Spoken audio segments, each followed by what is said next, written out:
इससे पहले कि मैं ऋषभ और राहुल का हिस्सा तय करूं, आप मेरा जितना भी कैपिटल है, मेरे जितने भी एसेट्स हैं, उसे इवैल्यूएट करें। उसके बाद मैं दोनों के शेयर्स के बारे में डिसाइड करूंगा।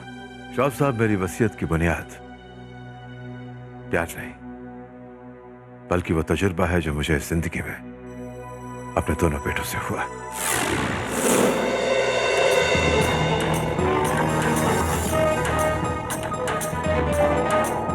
अगर भैया सोचते हैं कि मैं उनकी धुन पर नाचूंगा तो ये उनकी बहुत बड़ी गलतफहमी है।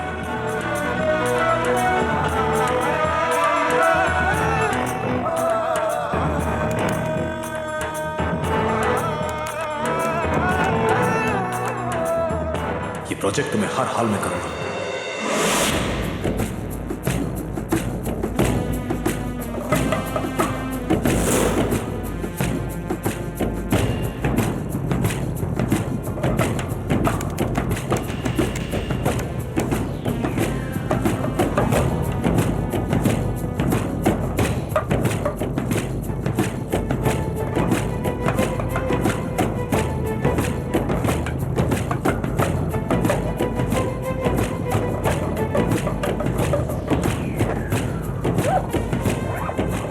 मेरे कहने का मतलब यह है श्रॉफ साहब कि मैं अपनी जायदाद का बंटवारा तो नहीं करना चाहता कि मेरे दो बेटे हैं, इसलिए दोनों में इक्वली डिवाइड कर दूं।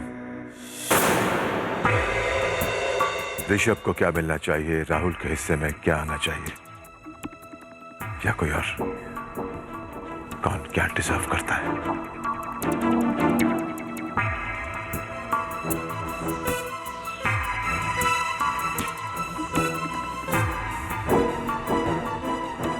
जेठानी जी,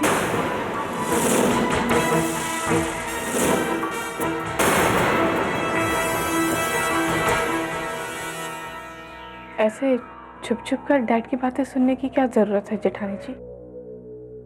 जो कुछ पूछना है पूरे हक से जाकर पूछिए। आई एम श्योर डैड आपको सब कुछ बता देंगे। प्रियंका, मैं बुरा मत मानिए। जिस घर में ऐसी बातें होती है ना, फिर उस घर में बरकत नहीं होती। बरकत की बात छोड़ो प्रियंका, जो है वही बच जाए तो गनीमत होगी। तुम नहीं जानती कि मैं कितनी डरी हुई हूं, और मुझे रुपये पैसों की लालच नहीं है। मुझे चिंता इस बात की है कि कहीं ऋषभ के पल्ले इस घर का कंट्रोल भी ना आ जाए, वरना एक दिन हम सब घर के बाहर होंगे। डैड ने ऋषभ को कंपनी का प्रेसिडेंट बनाकर ठीक नहीं किया। जेठानी जी, एक मिनट। डैड की तबीयत थोड़ी ठीक हो जाए, उसके बाद हम सब मिलकर डैड से बात कर लेंगे। और घर के मुद्दे छुपकर नहीं, सामने आकर ही सॉल्व करने पड़ते हैं। ऐसे एक नई बात सामने आई है जो मैं आपसे डिस्कस करना चाह रही थी। हाँ बोलो। आई नो थोड़ा अजीब है, पर जेठ जी की जिंदगी में या फिर उनके ऑफिस में कहीं कोई ऐसी औरत है जो जेठ जी के बारे में इंफॉर्मेशन लगातार जेठ जी के राइवल्स को दे रही हैं। क्या आपको पता है कि वो कौन हो सकती है? प्रियंका, मैं ऋषभ लांबा का सिर्फ नाम ही जानती हूँ, उसके बारे में और कुछ नहीं जानती। हाँ, मैंने सुना है कि कोई तानिया नाम की औरत है जो तुम्हारे जेठ जी के काफी करीब हुआ करती है, या फिर थी। कितने करीब ये न जाने क्यों मुझे पता करने में इंटरेस्ट ही नहीं। इसके अलावा मुझे कोई औरत नहीं पता जो राइवल्स को ऋषभ की इंफॉर्मेशन देती हो।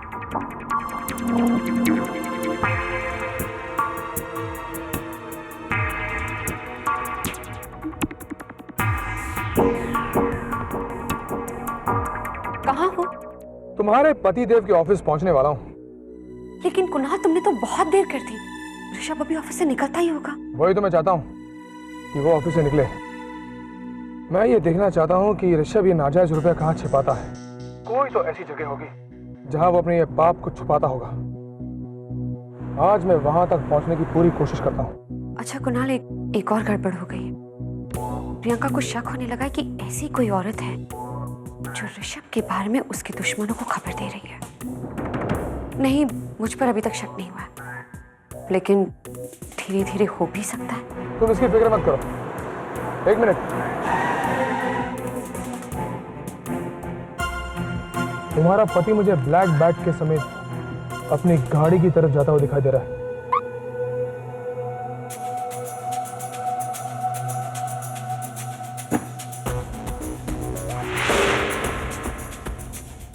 I'll call you back. All the best Kunal. Thanks.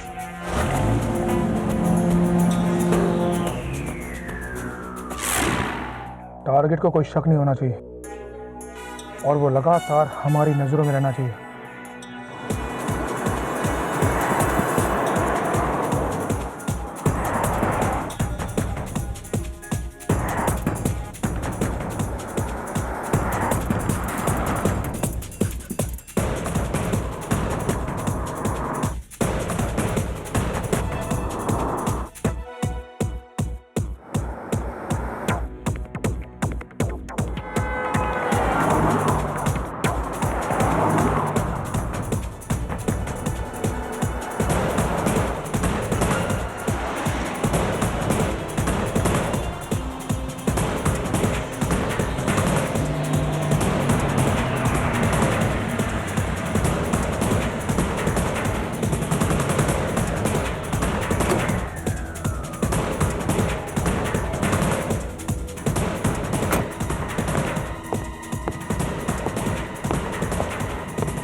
कौन?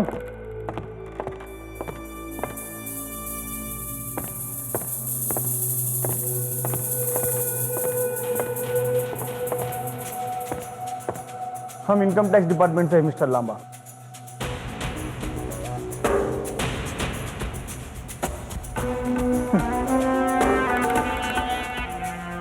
आप लोग अमूमन ऐसी जगहों पर कहाँ पाए जाते हैं? कभी कभी आना पड़ता है। ये है आपका search warrant.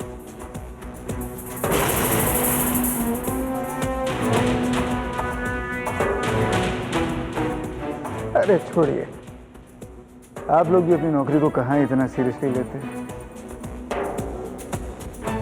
Mister Lamba, your bag please. क्या हम इसे चेक कर सकते हैं? देखिए, मैंने कहा आपका बैग प्लीज।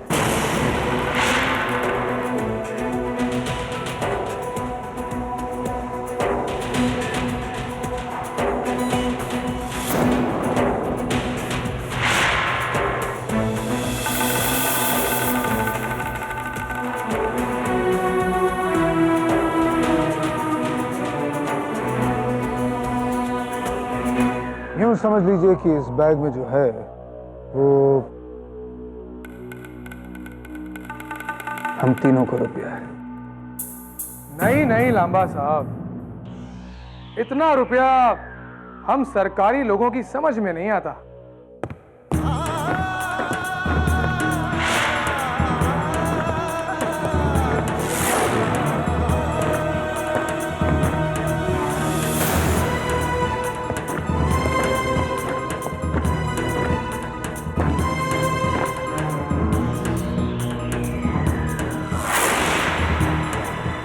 वादा किया था आपसे मिलने आऊंगा,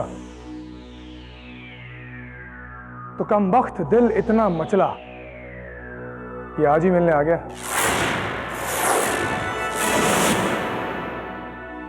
और ये तय करके आया हूं कि अब हमारी दुश्मनी को थोड़ा और बदचलन कर लिया जाए।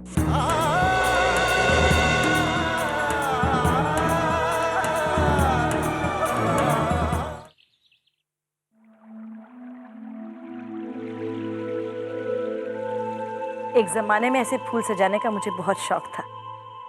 मेरे पिताजी कहा करते थे, कायनात इन फूलों से मुस्कुराती है, महकती है।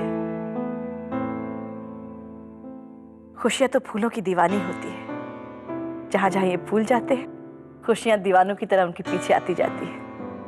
आज आपको इन फूलों की याद कैसे आ गई? इस घर से खुशियां जो रूठ गई हैं, क्या पता इन फूलों को देखकर वो खुशियां लौट आए। अम्मा, मुझे तो खुशियाँ खिड़कियों से झांकती हुई नजर आ रही हैं। बहुत ही जल्द वो इस घर में आकर डेरा डालेगी, देखना आप। वैसे अम्मा, परिवार भी तो फूलों के गुलदस्ते की तरह ही होता है ना। सबके अलग अलग रंग, अलग अलग महक, बस अच्छे से सजाना आना चाहिए तो घर कितना खूबसूरत लगने लगता है। मैंने तो कोशिश की और फेल हो गई हूं, पर दिल बड़ा कह रहा है कि कोई और कोशिश करे और जीते।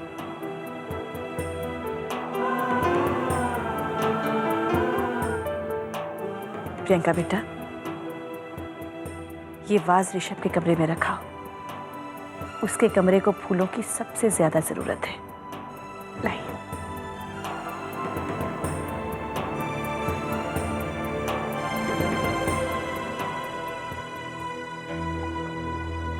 हमें आपसे बहुत शिकायत है मिस्टर लांबा। आजकल आप हमसे दुश्मनी कम और अपने पिता श्री से दुश्मनी ज्यादा निभा रहे हैं, और लगता है इस बार आप उनकी जान लेकर ही रहेंगे।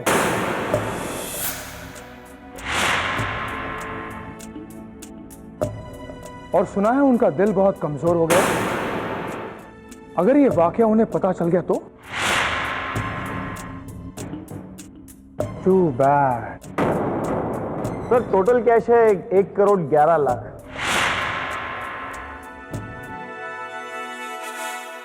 1,11,00,000।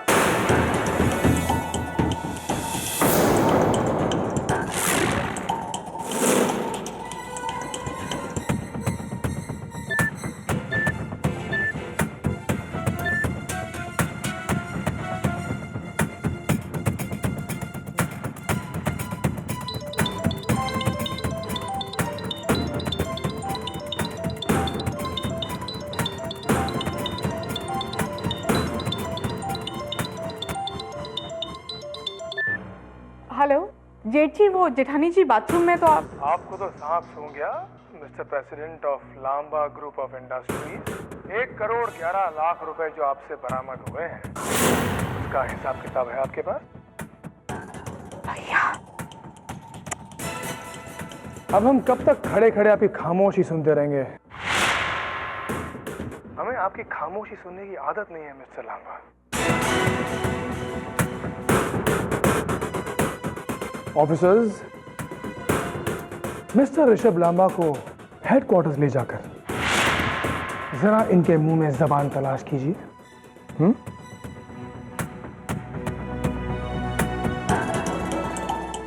तो चलिए लांबा साहब, हेडक्वार्टर्स में मुलाकात होती है।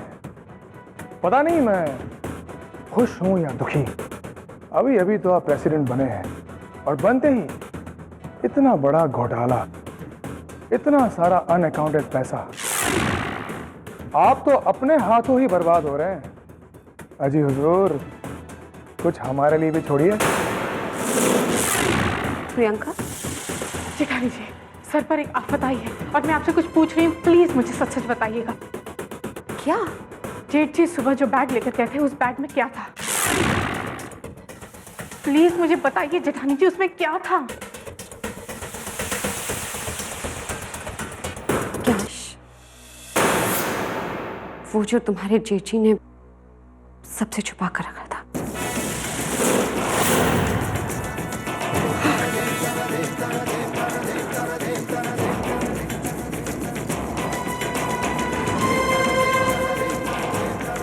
अम्मा,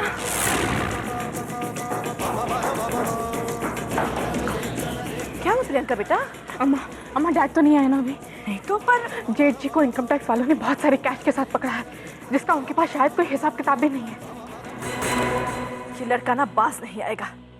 जब तक इस घर का बहुत कुछ बुरा नहीं हो जाता, ये लड़का चैन से नहीं बैठेगा। अम्मा, अब टेंशन लेने से तो कुछ नहीं होगा ना। मैं जाकर देखती हूँ कि क्या हुआ है और ये भी देखती हूँ कि क्या हो सकता है, ठीक है? नहीं बेटा, अब तो तुम ये देखना कि इस खबर का तुम्हारे डैड पर क्या असर पड़ता है। ऋषभ तेरे डैड के दिल पर सीधा असर करता है, तभी तो उसके प्रेसिडेंट बनने की जिद उन्हें हॉस्पिटल तक ले गई। अब ये खबर न जाने उनका क्या असर करता है। अगर रमन का दिल फिर से दुखा ना। माँ, डैड को कुछ नहीं पता चलेगा, उन्हें हरगिज नहीं पता चलेगा। आप किसी से कुछ मत कहिएगा और जेठानी जी से भी कह दीजिए कि इस बात का जिक्र किसी से भी ना करें, ठीक है? मैं चलती हूँ अम्मा।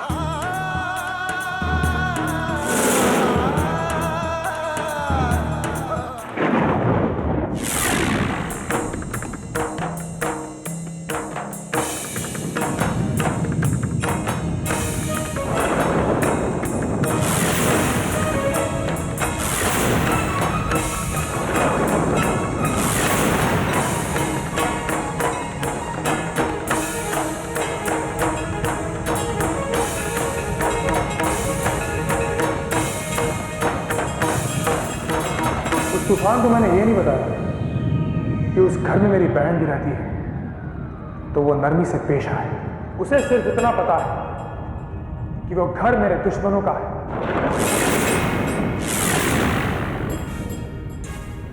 लांबास को बर्बाद करने की मैंने जो शपथ ली है, उस शपथ को आज के दिन पर बड़ा फख्र होगा।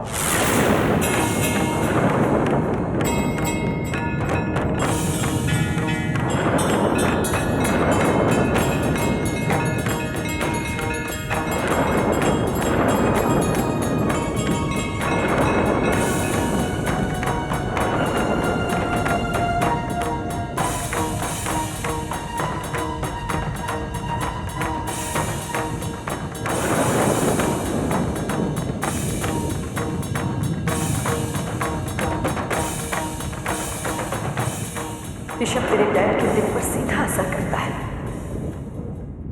तभी तो उसके प्रेसिडेंट बनने की जिद उन्हें हॉस्पिटल तक ले गई। अब ये खबर न जाने उनका क्या असर करेगा अगर रमन का दिल फिर से दुखा ना।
अब अगर तूफान की ये जिद है कि मेरे घर को बिखेर दे, तो मेरा भी हट है उसे समेट कर रखने का।